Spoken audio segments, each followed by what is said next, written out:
Hi there, my name is Richard Cullen. What we're going to do today is listen along to the Radio National Life Matters show that was aired on Friday last week.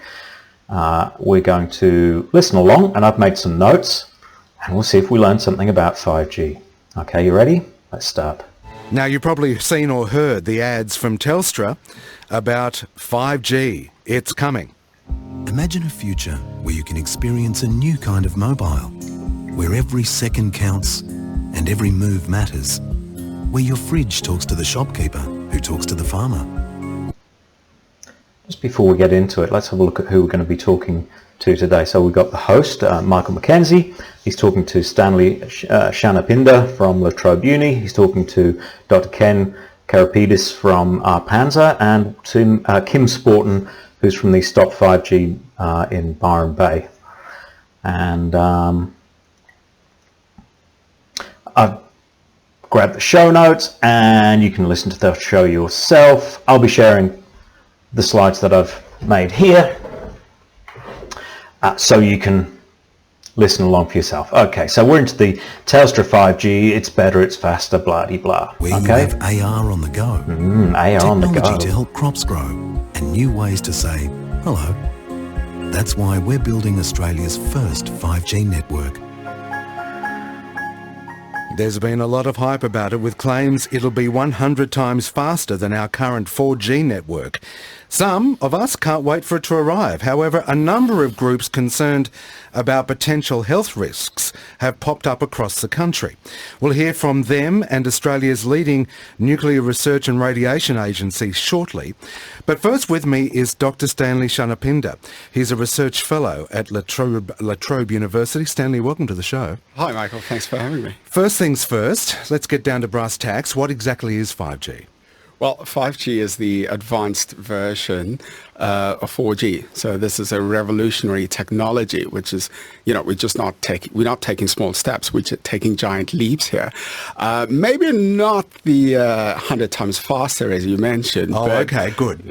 Give us some reality here. What are we talking about compared to 4G? So when we compare to 4G, we're looking at two things, bandwidth, and we're looking at latency. Well, there's a lot more to 5G than just bandwidth and latency. There's capacity. That's a big deal if you're a telco. We're also talking about unification of wireless technologies. Telcos hate the fact that when you go home, you jump on your Wi-Fi and your broadband connection from home, because they have to service you through two different services. They want to unify that. They want unification through Bluetooth as well, and every other wireless technology that's out there. There's also densification, which is putting much more capacity into the network. Software-defined protocols, this is huge. This is really one of the driving factors of 5G, but it doesn't really talk about it. And they do talk later on about new carrier frequencies and so on. But let's keep going. When it comes to latency, with 4G, you get response speeds of around 30 milliseconds. Now, we should explain, latency is from when you ask for a task on your mobile device, yes, and the time it takes for that task to occur. For that message to come back to you, which you've requested. Through the network. Yeah. How quick does it respond? Yes. In other words, when you do a Google search, it usually tells you, oh, this is how long it took for you to get your results. And at the moment, it's around about 30 milliseconds? With 4G. Right. But with 5G? We're hoping to get up to 1 millisecond. And I can't find out what it is about 5G that makes it down to 1 millisecond, just so you know. But 30 milliseconds, 40 milliseconds, that's what apparently we currently get. On Wi-Fi you get quicker, and on a wired network you get even faster than that. Just remember though, if you're in Australia, a lot of the content that you get here is serviced from overseas, particularly from Singapore. That has a 95 millisecond round trip. So getting that 40 millisecond down to 1 millisecond, you're still going to be waiting a long time unless they fix the laws of physics that dictate how long it takes to get content from overseas. Oh, and who benefits? If we really want to get faster response, that means that all that content has to be coming from locally, has to be coming from actually nodes within the network. Melbourne, Sydney, Brisbane, Adelaide, and so on. And who's got that network? Who's got those data centers? Shock. It's Telstra and Optus. Well, there you go. It's real time. Which Okay? means, of Or as course, close that as you get. technology has enormous ramifications where you need to make split-second decisions. For health, for example, where you are operating. And so 5G can be applied in health services, and you can have a doctor operating, a specialist operating remotely. For that operation to be done, two teams in different locations, seconds count. Let's get real here. You aren't going to be relying on a mobile network to do life-saving operations. I know that telemedicine is the thing, remote robots and operating. I know that happens, but they'll also talk about self-driving cars, and I can tell you there's no way they're going to rely on having a network, let alone having a fast network, for these things to work. To give you an idea of what's coming, this is the Amazon Deep Lens device. This is a smart camera. That's a prototype version, but you can certainly get productized versions as well. They run artificial intelligence directly on the camera so that the camera is smart and the camera can make decisions, that it's being trained in the cloud. The smarts are deployed onto the camera. It doesn't even need a network to make smart decisions anymore, and that's a $250 device. So if you think that they're going to be rolling out medical devices and remote operating and self-driving cars based on a 5G network, I got news for you. That's not how it's going to work. Nobody would think that that's a good idea. But anyway, let's continue. And also in the application of driverless cars, where, again, those cars, if they're automated, have to make split-second decisions. Absolutely. Yeah. So with driverless cars, you'll have all of these different cars communicating with each other to know the location where they are, to prevent speeding, to prevent accidents. And so the response... No, to prevent speedings, you maybe need a once-a-week download of data with a few updates along the way. You can achieve that over your current mobile network, no problem at all. times need to be great, and for that, the communication needs to be great. So the one car needs to respond to the other one quite quickly, process that to know where they are. Now, you mentioned bandwidth as well, Stanley. So when it comes to, say, large gatherings of people, sporting events, where there might be 100,000 people in one spot all vying for 4G coverage and not getting it, what do they get on 5G? So that's currently the problem. The traffic handling capacity of 4G isn't that great. So with 4G, tower can handle up to 100,000 devices. Not very well. With 5G, we hope to get to 1 million devices that it can process. So the ability to handle a big amount of traffic is great. So less congestion, less buffering. So what does 5G look like? So just a point on this, one of the reasons that 5G is able to get up to 1 million devices, I don't know if that means per base station or what number he's referencing. That doesn't make an awful lot of sense, but let's assume that what he's saying is that 5G can handle more devices. One of the ways that it does that is by directing separate beams of communication to the different devices, and they all are able to talk on the same channels. My suspicion is that they'll be introducing that into 4G as well, because that is pretty handy.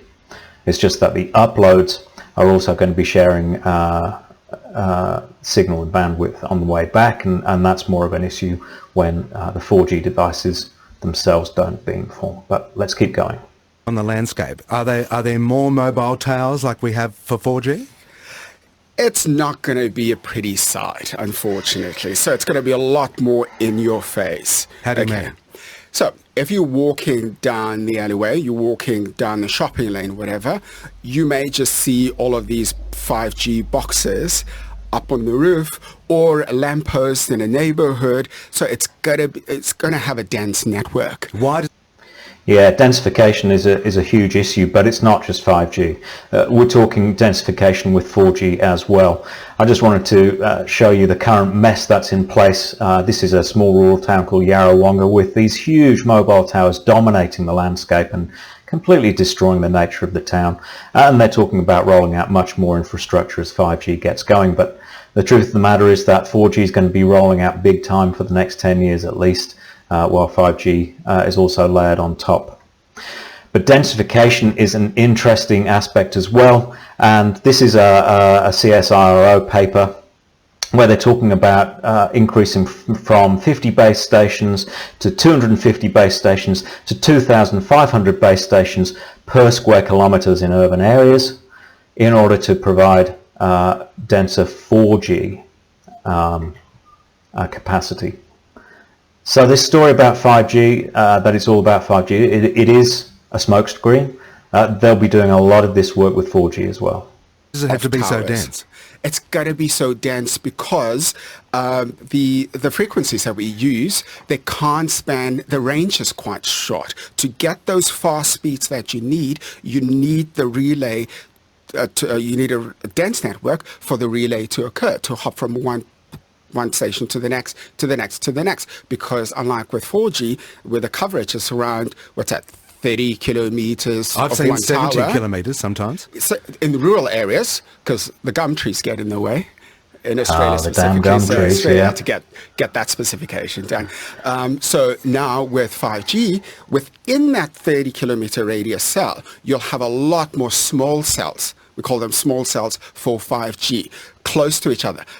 500 meters apart, for example. I think that's the maximum, isn't it? Yeah. Sometimes in other areas it might be only 100 metres, 200 metres apart. There you go. So if you go to a sporting stadium, they may need to be a lot more closer to cover an 80,000 capacity of spectators. This is wild. They already have high radiation microwave devices in sporting arenas, like the Hawkeye that's used for the tennis. That's a radar system. They cricket and baseball and sports like that. And I think baseball's had some incidents where some of the sports people have been suspected of having damage from the radars that are being used on them as they're playing. So now we're going to just layer on more and more EMF. If you're a high-level sports person, you're already managing your EMF levels because you know that it impacts your maximum performance.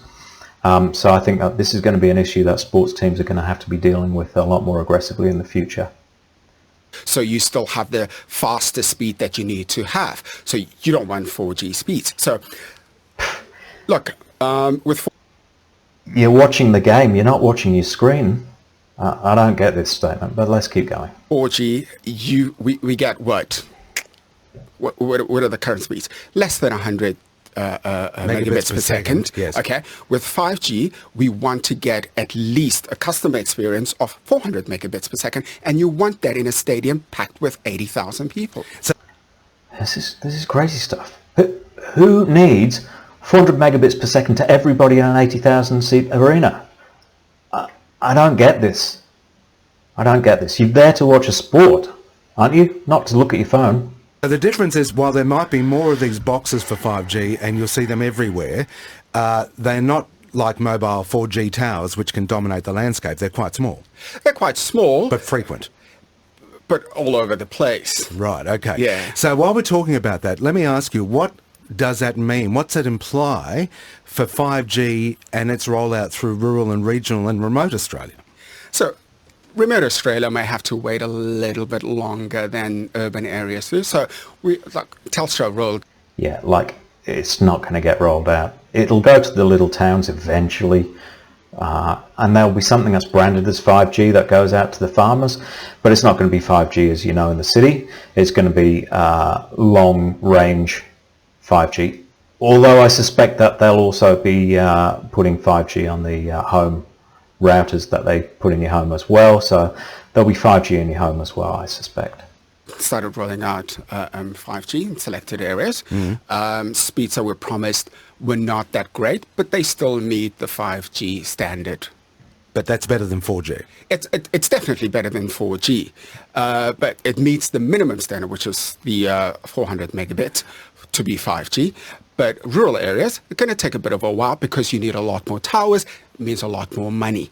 The return on investment in rural areas, not that great. So I'm just worried, is there going to be, if 5G does go ahead in the rollout that's planned, will we see yet another technological divide between our city and our country? That's the biggest fear. And so we were talking earlier, Ken, about universal service obligations. So what do you do to sort of fill that gap and to make sure that the rural areas don't get left behind? In the intro that you played about Telstra's advert, they were talking about smart agriculture, for example. Sending a message from your fridge to the farmer. to the farmer. So the farmer's got to think, what's this business case for me in terms of rolling out 5G? How can I incorporate that into my farming manufacturing process? So when that comes, then the town next to it may benefit from it as well. But is it going to be the same speeds as in urban areas? Probably not, because the spectrum that you're going to use in the urban areas are the types of spectrum that gives you greater speeds than the spectrum that you use in rural areas. Stanley, So let's just be clear. So the 5G that is being rolled out at the moment is using the lower end of the 5G spectrum, and it's the part of the spectrum that mobile, Wi-Fi and current systems are currently using. And the reason for that is physics. Millimeter waves, which I know a lot of people are concerned about 5G, about the high frequency radiation, the 26, 27, 37 gigahertz radiation, there are major problems with transmitting that and using that as a reliable signal to consumer devices. The physics just don't work. These wavelengths can't travel distance, they can't penetrate walls, they can't penetrate glass. Current mobile radiation does.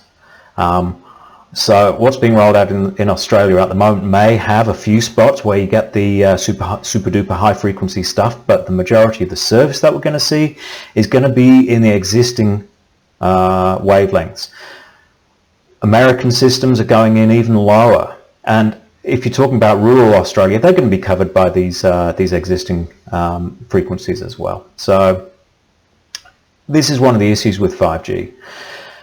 There's a lot of confusion about what's really going to be deployed and what it all means. And it isn't just the frequency of the radiation that makes it 5G. There's a lot more to it as well. Anyway, let's just have a quick look at NBN. I want to move on, but just very quickly, do you think when it's working properly in rural Australia that it could be a likely competitor to NBN satellite technology at the moment? It will be better, that's for sure. Well, it couldn't be much worse, according to some people. Because remember, to be 5G, it's got to have the minimum 400 megabits per second. Right. Okay. So there you go. NBN Sky Muster has been totally oversold to the population, and guess what? It's a complete failure. Yeah. But the Sky Muster satellite does use millimeter wave radiation to communicate to the ground. That's what it uses. And to get all to those all remote areas, it is the satellite communication that does the heavy lifting, and it's going to continue to be that way for a long time. Okay. What are your concerns, if you're listening to this, about the rollout of 5G as a new mobile network? Tell us about it. You can write a comment and send it to us on Facebook and like us while you're there. Or text me right now, and we'll be reading your text into the program. 0418 226 576. 0418 226 576. Now let's hear from Kim Sporton, because Kim is helping coordinate the Stop 5G movement across the country. Kim's a former journalist, and she sent us a voice memo. Here's some of the points she makes. So 5G facts. To work, it needs infrastructure every 100 or so metres, literally everywhere. This means cell boxes in every street, outside every few homes, pumping out radiation non-stop, an invisible assault. Fact, 5G will for the first time be using millimetre waves, a new frequency that is 50 to 100 times stronger. Okay, let's just get some correction on that, because it's not true. Base stations everywhere, yeah, possibly that's certainly potential. I think about things like lecture theatres and schools. I reckon that you'll see 5G being installed inside those buildings, as well as heavily populated office blocks. This is why I'm concerned about it, right? But 4G will be doing similar things as well. We've already seen Wi-Fi going in everywhere, and it's just going to be another layer on top, a whole bunch more equipment going in. But let's just correct the record here. What 5G is: 50 to 100 times stronger. No, we're talking 50 to 100 times the frequency range, which means it's in a different part of the spectrum. It doesn't have any correlation with the power and the intensity of the signal that's being received. Those two don't go together, so let's not scaremonger where we don't need to, all right? It actually penetrates our skin. It actually penetrates our skin. Well, mobile radiation does penetrate our skin. It goes straight through, in fact. It goes straight through our skin. It penetrates the skin into the body. That's how, and only a small amount of radiation is currently absorbed within the skin. Now, as we go into these higher frequencies, the millimeter waves, the 20, 30, 40 gigahertz range, then more of that radiation is absorbed within the skin layer and it doesn't penetrate so deeply into the body. That's a different matter, and we'll come to that later. Telcos have admitted it will heat our skin up a bit. No worries, mate. It's just going to heat your skin up a bit. Have they? Who said that? I haven't heard anybody say it's going to heat your skin up. And doctors worldwide are saying this is madness. Yes, they are. And all for what? So we can download 600 movies a minute? So we can have driverless cars and smart appliances that turn themselves on? Really? No. Is that enough trade-off for us to be the human guinea pigs? Kim Sporton, who's helping coordinate the Stop 5G movement. And she's spot on. I mean, she's calling out the fact that there's just so much being tied onto this. It's just baubles and Christmas everywhere. It's stupid. But let's get on to Dr. Ken Karipidis, shall we? Listening into Kim's comments is Dr. Ken Karipidis. He's a scientist and the Assistant Director at the Australian Radiation Protection and Nuclear Safety Agency, or ARPANSA for short. Ken, hello. Oh, good morning. Good to have you with us. Now, Ken, can I ask you, we've heard there about the concern that 5G can penetrate the skin with its frequency and radiation. Is that true? No, it's not true. In fact, Actually, Ken, it's 100% true. Mobile radiation as it currently exists penetrates the skin into the body, and even penetrates the body, and some of it comes out the other side. But what we have is a reduction in signal as we go through, and it's dependent on the frequency of the radiation. So this is penetration through tissue. And the 1 gigahertz signal, so mobile radiation is somewhere between 1 and 3.5 at the moment gigahertz, and this is 5 centimeters here, and you see that 1 gigahertz penetrates quite well. Actually, it goes really straight into the body, and a lot of it comes out the other side as well, but not all. And as you get into 5 gigahertz, we get a bigger power loss. So this is in decibels, so 100 decibels loss by 5 centimeters, 7 centimeters for 10 gigahertz. That means that everything's being absorbed by the outer parts of your body with 10 gigahertz, and as the frequencies increase, you get more and more absorption nearer and nearer the skin. But some goes in, and some's absorbed by the skin, and some goes straight through. Okay, so Ken, you're just wrong. there's a few things in that. It should be pointed out that although 5G is currently being rolled out, it is using similar frequencies to the 4G network at the moment. That will change. That will change. So in the future... That's true, except for some of the test sites. I'm not sure that anywhere else is really rolling out high-frequency radiation right now. We're thinking in about 2-3 years in Australia, 5G will be using different frequencies. Okay, 2 or 3 years means 2020, 2021, 2022. That's where I'm expecting to deploy the higher frequency 5G. Also called millimeter waves, as was mentioned earlier. Now, the thing with millimeter waves, they don't actually penetrate the skin. The energy is absorbed within the skin, unlike current frequencies which actually do penetrate the skin. What? Yeah, so Ken's had a rough start here, hasn't he?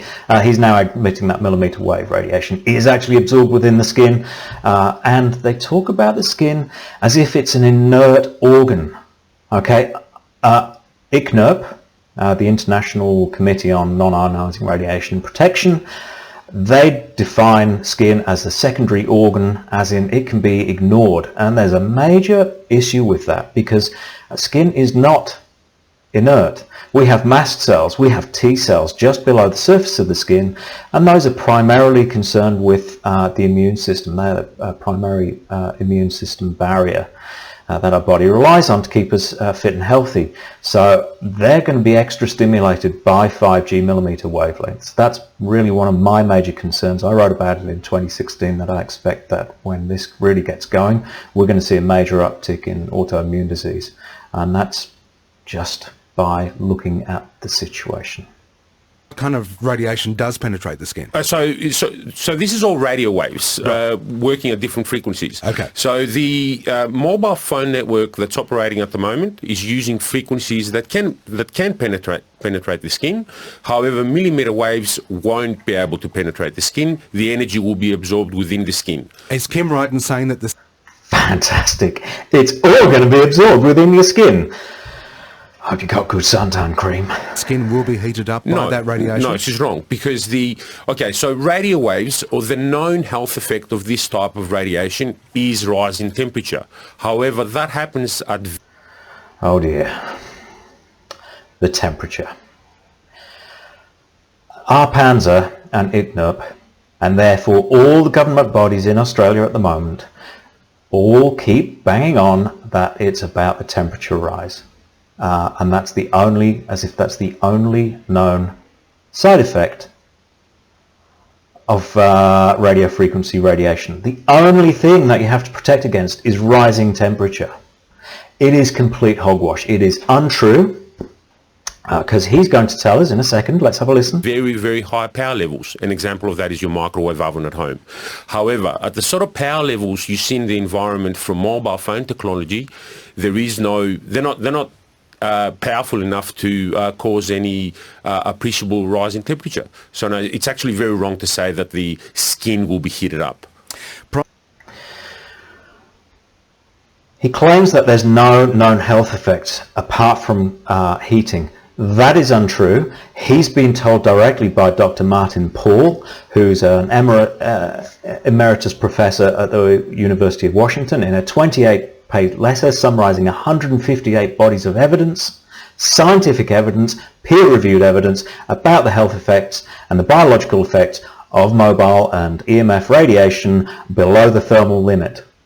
The NTP study, which is the biggest and most comprehensive study directly on mobile phone radiation, that released its results last year, said the NTP tested the hypothesis that cell phone radiation could not cause health effects. The hypothesis has now been disproved because partial results the NTP released last year show cell phone radiation has adverse effects. The same cells that became cancerous in rats are the same cells that are reported to turn into tumours in people with epidemiological studies of cell phone users. The fact that ARPANSA continues to bang on about thermal effects being the only known health effects is wrong. They know it's wrong. They have the evidence to prove it's wrong. This is what is known as gaslighting. You repeat a lie long enough and loud enough and you convince people it's true, and it's not. It's a load of old nonsense, and these jokers need to be held to account. Let's keep going. Prior to Telstra being the first telco to roll out 5G, as it's doing in a small way at the moment, how much research and evidence gathering did ARPANSA do before the green light was given to that? In terms of, you've got to remember what I said earlier, that 5G at the moment is using the same type of frequencies. I know, but you've also got to future-proof. You must be testing, surely, when it changes frequency. Correct. What we have to remember is that 5G is a brand name. 5G is not a physical quantity. Right. We are talking about... Actually, that's true. 5G is a brand name. It's part of the reason there's so much confusion. It's just a grab bag of different technologies that are being thrown together. But anyway. Radio waves and millimeter waves. The millimeter wave type of radio waves that will be used in the future are currently being used for other sorts of technologies. So you've got millimeter wave scanners when you go to airports, for example, to get scanned when you're going through. You've got them being used on satellite transmissions. So they are being used with other types of technologies. That's true. And weather radars and car radars. In fact, we'll have a look in a few slides' time. The weather radars are massive generators of this type of radiation. It's a huge concern for me, but let's keep going. And research has looked at the effects of millimeter waves. There's an important issue here that I want to pick up on. They may have looked at millimeter waves, but they haven't looked at the way that millimeter waves are manipulated to make 5G work. And there's a lot that happens. There's a carrier wave, which is the high frequency base signal, and then on top of that is superimposed the actual signal itself, and it's through a number of different ways. It's through pulsing, it's through polarization, it's through aggressive manipulation of the signal. It's multiple frequencies being packed one on top of the other. And this has been shown to be an issue quite apart from the carrier signal itself. So the NTP study tested global GSM modulated exposure that AT&T and T-Mobile used GSM, concluding GSM bioeffects on male rats were seen in the prostate gland and in pancreatic islets and granular cell tumours of the brain. Such effects were not observed in CDMA, but they saw liver, sorry, it's gone off the bottom of the screen. They observed effects in the liver and I think other parts of the brain as well. The modulation matters, but ARPANSA's just going to ignore that. So let's keep going. So when people say research hasn't looked at 5G per se, they have looked at millimetre waves, which is what 5G is branded as. Correct. Okay. Well, it will be in the future, not at the moment. Ken, you've actually characterised some other examples in our life where 5G millimetre style waves is operating, but some of those examples you've cited are kind of one-off events where you're scanned at an airport, or maybe you might go through a satellite band area. If we're going to see the kind of rollout of 5G that Stanley's already outlined for us, where they're going to be every couple of 100 metres, that's a very different dosage of millimetre waves compared to some of the one-offs you've mentioned. Correct. Yeah, very, very different. They're not talking about it. The ARPANSA standard talks about point of time exposure. It doesn't talk about chronic exposure. One thing you have to remember, and this has happened in society as we've moved from 1G to 2G to 3G to 4G and now to 5G, is that in all those transitions, the amount of towers is increased. So in the old days when we had the analog phones, there used to be one tower every, 50 kilometers. And as we've transitioned, we've increased the amount of towers. Increasing the amount of towers doesn't necessarily increase the radiation. Because you have more, yes, you're actually reducing the power of each one. So let's do a fact check on that, shall we? So, here we go. This is the EME report for the Ferny Creek mobile phone tower, and this is about the proposed upgrade to that tower to incorporate 5G.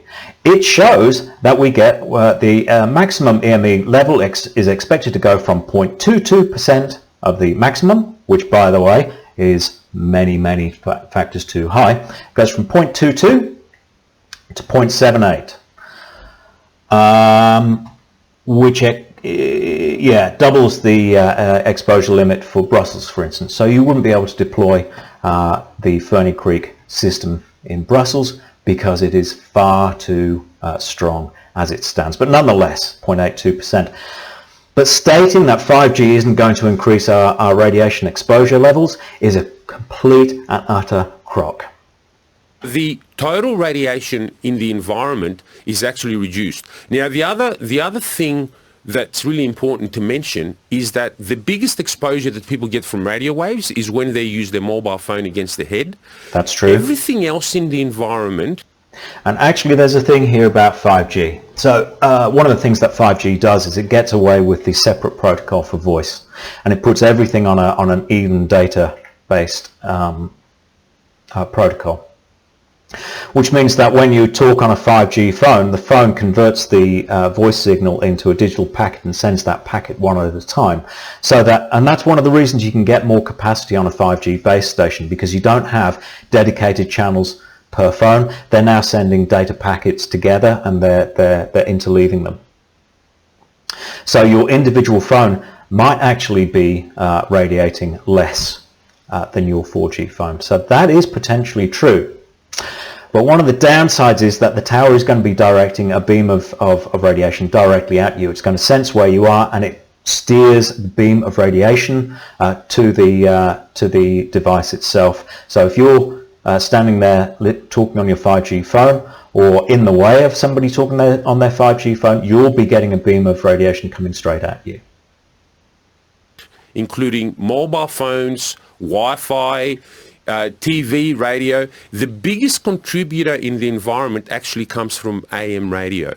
And So he's just said AM radio is the biggest contributing factor. I can't find any corroborating evidence for that on the ARPANSA website.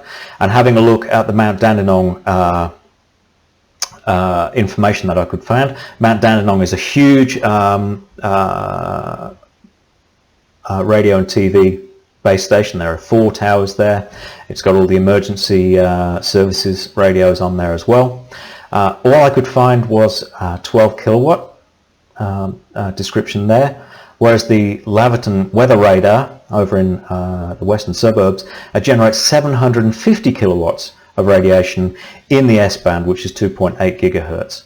So I'm sorry, Ken, I don't think that's right. We've had AM radio. So it's our fault. Well, again, I must say that the exposure levels are extremely low, way below current guidelines, and there is no established effects at such low levels. And yet, Ken, Excellent. Through community groups on social media and throughout the internet, there are some... And there's an interesting thing. Did you pick up on him? He talked about guidelines. So I'm not sure what ARPANSA are doing. Are they setting limits? Are they setting guidelines? Are they setting standards? What are they actually saying? So he also says there's no established effects at no level. Dude, read the science. It's all there. Assertions being made, for example, and I know that Kim Sporton's group does this, that existing wireless radiation levels are causing cancer. That's what they state. They believe it alters DNA and that long exposure leads to nausea, low energy, confusion, depression and infertility. How would you respond to those allegations? Yeah, so health authorities, including ourselves, have... Health authorities, including ourselves. ARPANSA are a health authority. Okay, let's remember that. There's nothing about that on the ARPANSA website. Looked at this evidence for a very long time now, and it's interesting when these groups sort of mention these things, it's because they cherry pick certain research projects. Now, when we look at the evidence, we look at the total evidence, and then we come up with conclusions. And at the moment, the only established health effect from radio frequency radiation is rising temperature that I mentioned earlier. There is no established evidence of cancer increase. Now, Okay. Let's just have a look at this. So ORSAA, the Oceanic Radiation Research, I'm sorry, I can't remember what the acronym stands for, which is a shame because they do fantastic research. They collate and classify all the scientific literature around EMF radiation. They do a terrific job. It's all ready to go. And what they find is that the number of scientific papers that find an effect, there's 41%, that find no effect is 19%, and in the ARPANSA references, there's 31% that do show an effect and 25% that don't show an effect. So, Ken, you're just lying. You need to apologise or you need to resign. Quite frankly, I think you should do the latter. The World Health Organization has classed it as possibly carcinogenic, and now isn't that enough for the wider public to...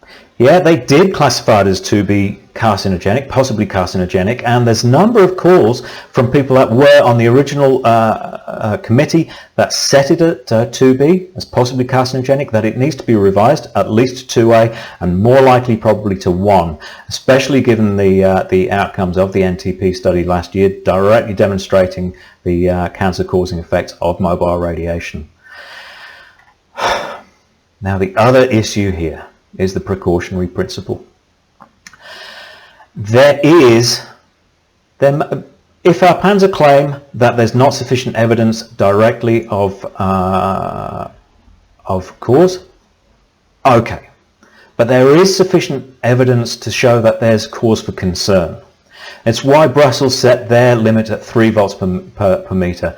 Italy, Poland, Lithuania at 6 volts per meter. Other countries much lower, but ICNIRP, or the other countries that follow ICNIRP, such as Australia and the USA, we set ours at 41 volts per meter. And the reason for that is that we don't behold to the precautionary principle that says, if you don't know, then you need to take the cautious approach because there might be issues here.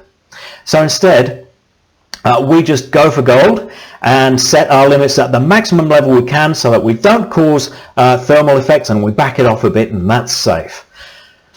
have some alarms and concerns about 5G? No, well, not really, because if you understand the classifications that the World Health Organization uses, for example, pickled vegetables are classified as possibly carcinogenic. Now that I won't get is into actually that. based on Look. some evidence of mobile phones and causing certain brain tumors.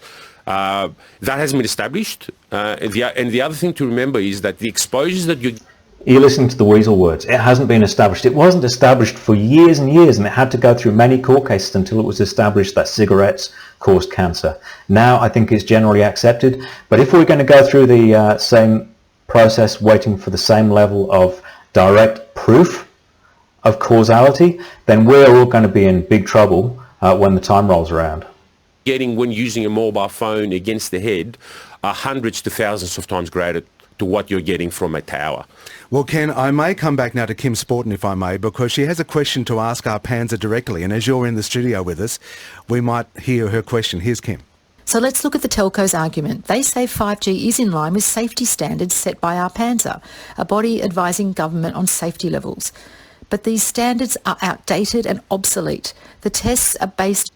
Yep, they were published in 2002 and updated in 2016.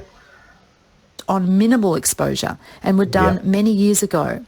They contradict what experts are saying globally. So here's a simple question, ARPANSA. We'll get to the simple question in a second. But the research for thermal heating was based on a US Air Force study where they used a fit, full-grown male adult, not somebody from the general population, not a child, not a baby, not insect. So let's get going. What's the question? Is it safe? Is long-term exposure to 5G 100% safe? Will you guarantee us it is safe for all? Sorry, just before we get into it, let's look at what the ARPANSA website says, by the way. ARPANSA website has a disclaimer, and it says, ARPANSA provides this website free of charge to disseminate for the many benefit of blah, blah, blah, blah, blah. This website is not a substitute for independent professional advice specific to your personal circumstances. Nothing contained on this site is intended to be used as medical advice. Okay, so you reckon you're a health advisory, do you, Ken? Your website says otherwise. And it shouldn't be used to diagnose, treat, cure or prevent any disease in individual cases, nor therapeutic uses, or your own health, or substitute for your own health, your own doctor's advice. It doesn't accept any liability for the information provided on the site. So what's the point in publishing the website? We can't trust anything that's written there. You're not standing behind any of the information that you provide. We can't rely on that for our health effects. So anybody, including our MPs and decision makers, can't rely on your evidence and can't rely on your guidelines. You need to go, and you need to go now. All humans, animals, insects and plants. Yes or no? Sorry about that. I was just listening. Ken, yes or no? Well, no. Again, is 5G 100% safe? Can you guarantee its safety? Well, no. We're not in the business of providing 100% guarantees. We're in the business of assessing the evidence and providing advice based on the evidence. Now, yeah, we're all guinea pigs. Now, I should say that I was going to say, if the evidence changes, if there's more longitudinal work on the evidence, because at the moment we don't have enough millimetre radiation in the community to do a longitudinal study. Fantastic. So until we get full-scale chronic exposure to millimetre waves across the entire longitudinal population, then we won't change our guidance and recommendations one jot. Is that what I'm hearing? Because that sounds like you're using the entire population of this country as guinea pigs for your little science experiment. I don't think that's a reasonable way to conduct yourself. Would that be correct? Well, that's true, but we do have... remember, millimetre waves are still radio waves. Okay. And I keep saying radiation. You don't like that. It's radio waves. Well, it's non-ionising radiation. Radiation, when people hear the word radiation, they straight away think of nuclear stuff. They do. But people don't understand that radiation is everywhere, including from ultraviolet and radio waves and various other things. The important thing with our standard, which is international best practice, is that it's very conservative. So the limits of our standard is not... So is it a standard? Is it guidelines? Is it limits? Is it rules, regulations? Very conservative. Not the limit where you're actually seeing any health effect. There are significant safety factors within our standard. Oh, but sure, if in the future we did see something, we would be changing our standard. Just before we finish this conversation, Stanley Shanapinda, I want to come back to you because the new 5G technology, if it does become part and parcel of everyday network life, is cloud-based. Are we right to be concerned about our privacy? Well, with every kind of technology that we use, communications that we currently use, 4G, the same risks still do exist with 5G. The only difference here is that we'll have a lot more devices that are connected, so that allows a lot more doors through which cyber incidents can Yeah, a lot more devices. Over 1,000 devices per person in the country. That's what they're talking about with 5G. And a lot of these will just be embedded and forgotten about. It's a huge problem at the moment where software on these devices is left unfixed. Companies go out of business. It's never updated. Huge security holes. And that's before you even get into things like what Edward Snowden shared to us, the PRISM program, which was the NSA putting backdoors directly into carrier equipment. Five Eyes hacking network, they're very upset with Huawei. Well, they're very upset about the security with Huawei. And it's not because Huawei's insecure, it's because they haven't got their backdoors in there. And then that's on top of the fact that 5G is software defined. So the fact that the protocols aren't testable and they're going to be updated and morphed over time means that it's a changing, shifting landscape the whole time. Security and privacy, it's a huge issue. Anyway, I'm not going to go through the end. You can listen to the rest of the show at your leisure. I want to say thank you very much. Please send your thoughts and feedback to Life Matters. Obviously, I'm going to be sharing this video with them. I think that they did a brave job to bring this to light. They tried to do their best, and I do thank them for that. The guests that they chose to appear, they're slippery eels. So let's give them some support. And thank you very much for listening and watching along with me. Please provide your feedback. I'll be posting this to YouTube. I'll be posting the slides so you can have a look yourself. And yeah, let me know what you think. Okay, this is Richard Cohen signing off. Catch you later.